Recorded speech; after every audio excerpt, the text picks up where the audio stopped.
Tower na to, kung anong meron dito.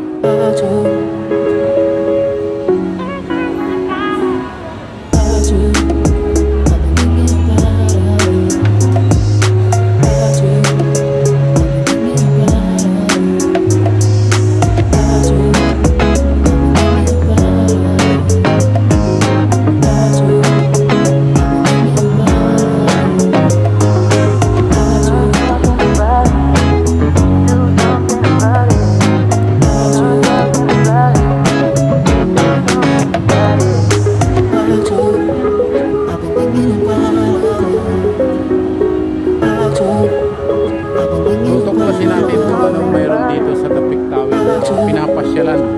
So kung hindi ako magkamali, kapwa natin artista pumunta dati dito.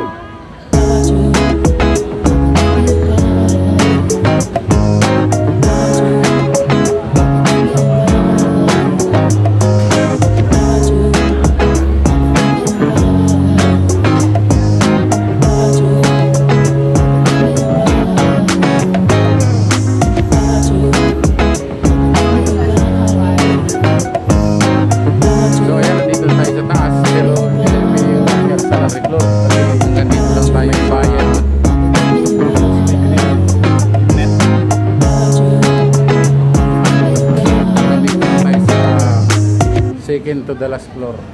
So ayan yung nasa loob ng Dapik Tower.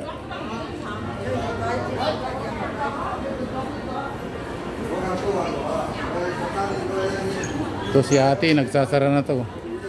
Alas 2 pa lang. Punta tayo doon.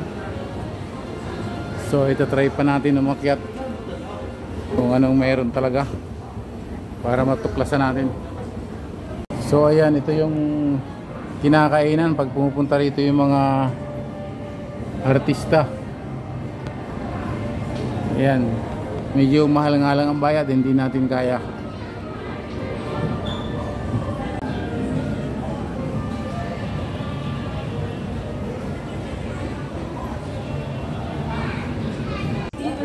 So ayan yung entrance dyan na children, senior, adult.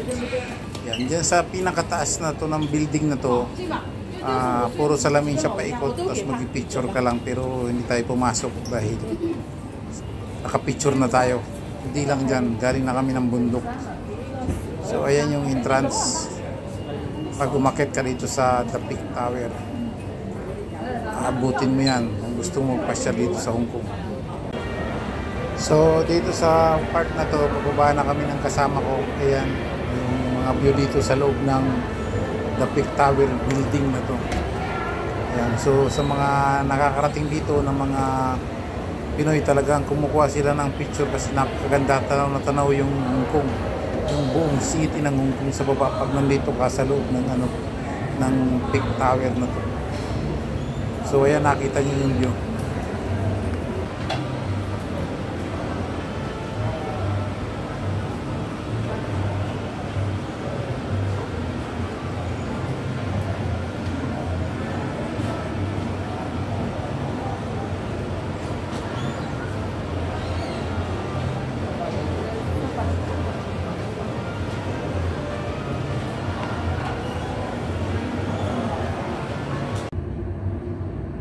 So ayan, kung nakikita nyo, ayan yung pinaka view ng Hong Kong. Ayan, ang daming kumukuha ng picture dito. Pero hindi pa ito yung pinaka last ng palapag sa taas. Dito kami nasa banda baba.